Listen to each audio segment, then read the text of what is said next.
हाय शेतकरी मित्र, राम राम शेतकरी मित्र. मी तुमचा शेतकरी मित्र दौलत बारापात्री युट्यूब चॅनल तुमचं स्वागत करत आहे. शेतकरी मित्र, शेतकऱ्याचा सूड याला मध्ये शेतकऱ्याचा सूड माझ्याकडे जितके परी शेतकऱ्याचा सूड घेतला चाललाय या सरकारमध्ये. लाईन रात्री 10ला द्यायचे, आता 3 वाजले पलटी मारली. अशी थंडी कडाक्याची आहे की पायाला बोट आहेत की नाही की वाटायला, का निघून गेली की वाटायला. अशा थंडीमध्ये 20-25 पाईप बदलणं नाही मोकळं होणार का शेतकरी. रात्रीची लाईन आधीच म्हणाली बिबट्या सोडला, सावध राहा, सावधान राहा, वाघा आहेत, अस्वल आहेत, डुकर आहेत, आणि वरून नाही का शेतकऱ्याचा सूड घेणं धरलं. रात्रीला लाईन देऊन सरकारचीच लाईट चिवत्या बनवणं.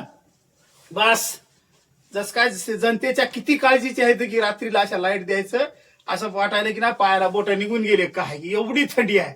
आता काय सांगा, एवढ्या थंडीत पाईप बदलले आणि आता जराशे शेकायला हे जाळ इस्तू बी काम करणं गेला. एवढी थंडी भयानक आहे कडाक्याची. अरे अरे अरे अरे अरे काय थंडी होय का रे बाप्पा. हे वावराती जरासं मी फार्म हाऊसवर थांबलो, खूपच थंडी लागायची बाहेर. तर इकून बर्फ लावला की तिकून बर्फ लावला, मग कळणं गेला कोणी कोण लावला ते, कोणी कोणच शेकायला लागायलं. आणि इकून झाला शेतकऱ्याचा सूड. हे असा होय.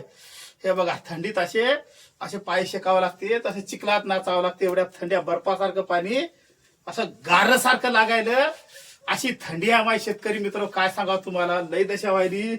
अरे अरे अरे अरे अरे शेतकऱ्याचा सूड येतच घेतल्या जाते. सूड शेतकऱ्याचा असं रात्री बेरात्री लाईन देऊन बिबट्याच्या आणि वाघाच्या तावडीमधून शेतकरी वाचला तर ठीक, नाहीतर राहिला.